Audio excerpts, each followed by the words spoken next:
Oh, say, can you see by the dawn's early light what so proudly we hailed at the twilight's last gleaming, whose broad stripes and bright stars through the perilous fight o'er the ramparts we watched were so gallantly streaming, and the rocket's red glare, the bombs bursting in air, gave proof through the night that our flag was still there.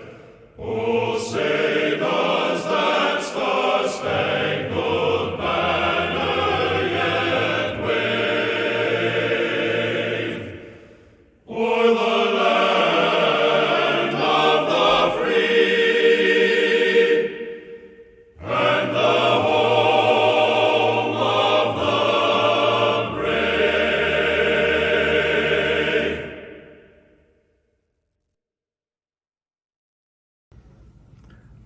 Hello, I'm George Roby, chaplain here at HoriSun Hospice in Lincoln, and I'm honored to present this Veterans Day message to you and your families. I welcome you on behalf of the employees and volunteers at HoriSun Hospice. You, the men and women who wore uniforms of various branches of the United States military, are a national treasure. I look upon you as living connections, living bridges, connecting generations of our citizens to the past, present, and future. Picture a bridge, any bridge over a stream or river. Don't look at the surface of the bridge, instead look underneath. And you will see that a bridge rests on firm pillars sunk deep in the earth. I like to think that some of the pillars which undergirded your military service were love of country and family, faith in God, respect for your comrades in arms, as well as a desire to preserve values and a way of life that needed to be protected. Also, I want to thank you for your current work as volunteers, which lets fellow veterans and their families know that they are not alone in times of crisis, grief, and loss. Some of you are of an age that made you available for the draft. Others of you volunteered, while still others followed in the footsteps of fathers, grandfathers, uncles, and cousins who chose the military path before you did. Wherever you served, in whatever role or roles you played, you answered the call.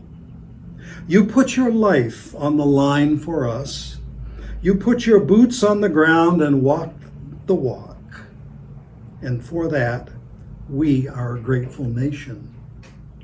I grew up hearing stories about relatives who served in the military, stretching way back to the French and Indian Wars and all the way up to the Gulf War. My point is, I heard those stories, but you lived them. Valor and sacrifice belong to you and your families, as well as your comrades still alive and those who did not survive. One day I was driving through a neighborhood here in Lincoln when I went by a house decorated with signs, banners, and flags supporting soldiers who had served in Vietnam. My passenger said, "The Vietnam War was such a long time ago, what's the purpose?" I said, "We need to remember events which are imprinted on a veteran's soul.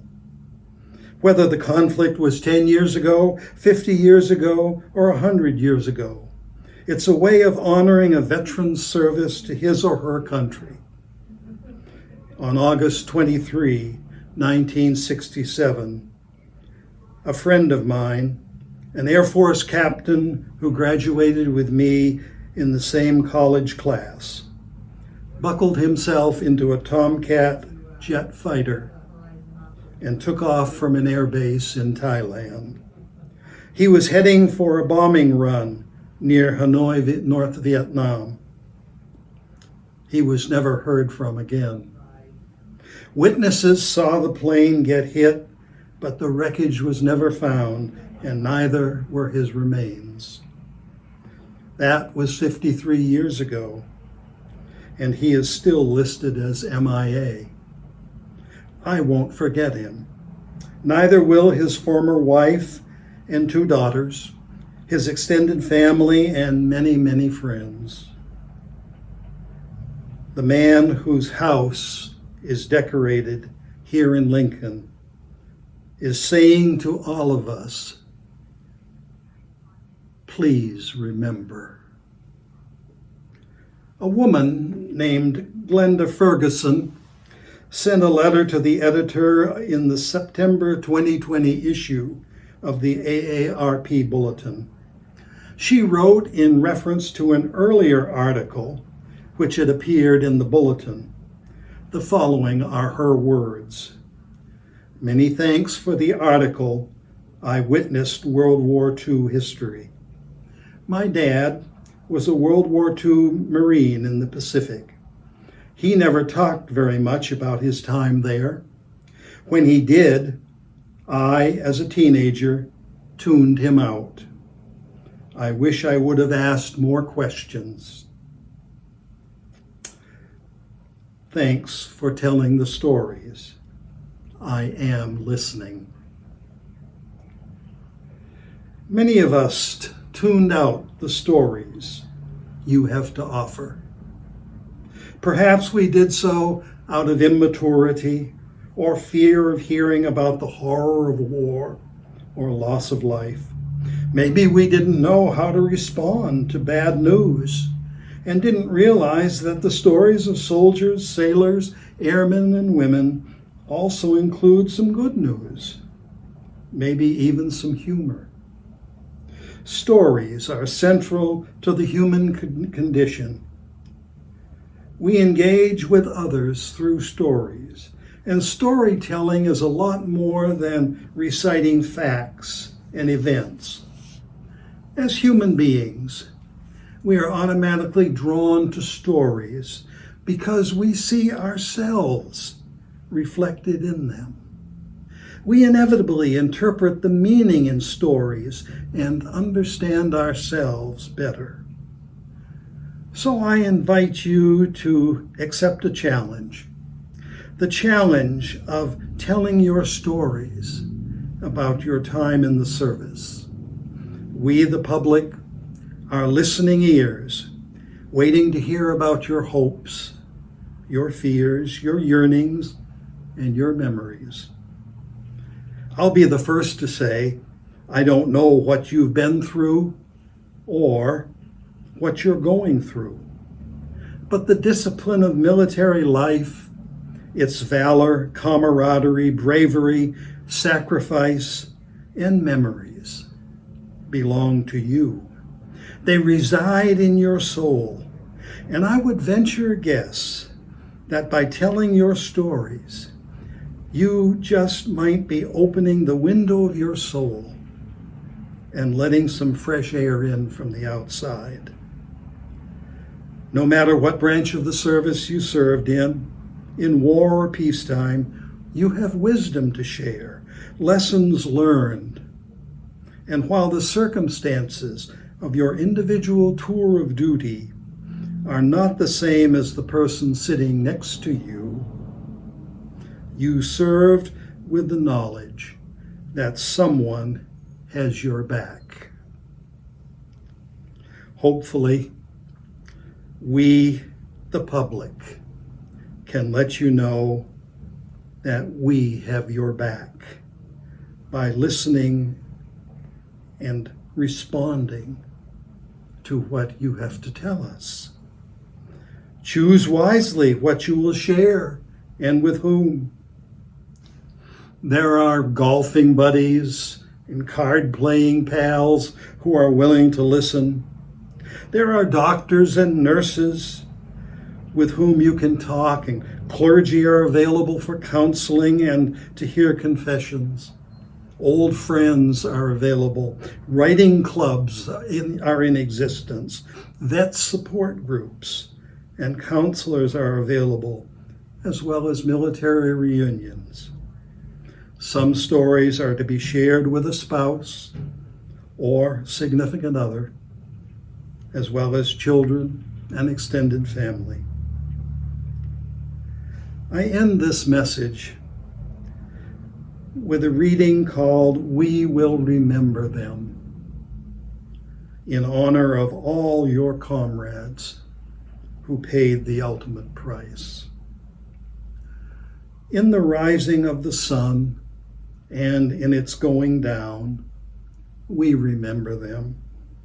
In the blowing of the wind and in the chill of winter, we remember them.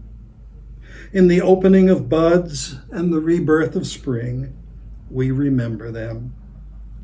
In the blueness of the sky and in the warmth of the sunrise, we remember them. In the beginning of the year and at its end, we remember them.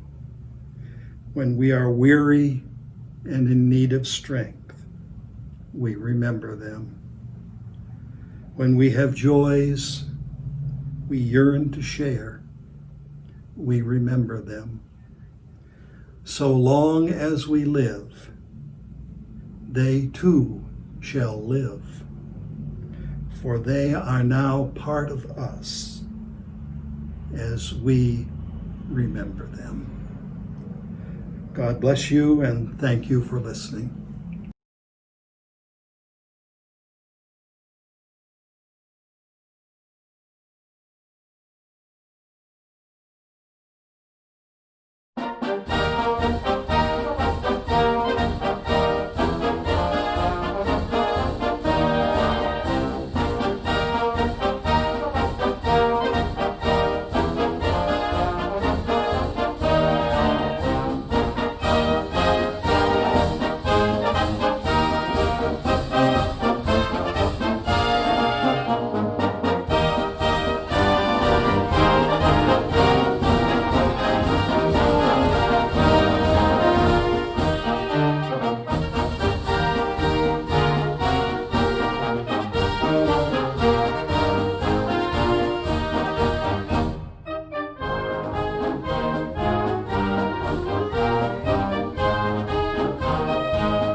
My family has a long history of military service. My great-great-grandfather was a captured, wounded Union soldier in the Civil War. My grandfather was in the Army in World War I. My dad served in the U.S. Navy in the South Pacific on 7 invasions in World War II. He continued his service after the war. He was in both the Navy and the Air Force for 18 more years. I served in South Vietnam in the Central Highlands in 1966 and 67. My son just retired from the National Guard after 20 years and 2 deployments to the Middle East. My cousin and his son both graduated from the U.S. Military Academy at West Point. His brother retired with 30 plus years of service in the U.S. Navy. My uncle retired from the Army Reserve as a full bird colonel. So you can see that military service has always been an important part of our lives, and we want to thank all the veterans that have served, especially due to the circumstances today that we could not be in person there to tell you thank you. My heart has truly been touched by so many veterans. Through my family, my patients, I've got to hear some amazing stories of courage and strength. Not just for Veterans Day, but every day we want to tell you how much we appreciate you and your families. Thank you. Our dear veterans, thank you for your service to our nation. Thank you for the sacrifices you made and for your willingness to serve our country. You endured hardships and risked your life to maintain our freedom. Please accept our thanks and gratitude. Your service to the nation is deeply appreciated. America is eternally blessed for the presence of men and women like yourselves who believe liberty is always worth fighting for. I am grateful to veterans and respectful of all you have done for us and our nation. Thank you. Thank you to all members of the military in all branches, both past and present. Our country is now and always will be a better place because of great men and women like you. Your service made our world a better place. It made our nation a beacon of hope for freedom and democracy. Thank you.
Thank you.